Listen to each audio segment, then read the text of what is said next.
புத்தகத்தை கேட்டுட்டே இருக்கிறேன். உங்க மேல பார்க்க முடியும். ஒரு அற்புதம் நிகழ போகுது, ஒரு அதிசயம் நடக்க போகுது. ஒருத்தர் மேல இருந்து என்ன பண்ண போறான், கீழே இறங்கி வர போறான். உங்களுக்காக, இத்தனை பேர் கூடி இருக்கிற உங்களுக்காக இறக்கப்பட்ட மனிதனை நான் இப்போ சுகமாக்க போகிறேன். இறக்கிறவங்க யார் தெரியுமா?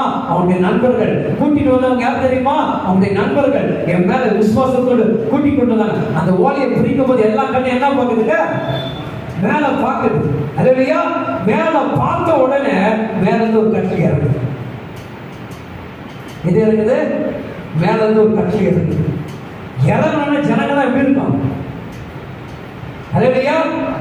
நான் நினைக்கிறேன் இங்க ஏசப்பா அந்த 4 பேர் விசுவாசமோ, படிக்கிற அழுது புலவங்க விசுவாசமோ, அதை காட்டிலும் கூடி இருக்கிறவங்களுக்கு ஒரு செய்தி சொல்லுகிறார்.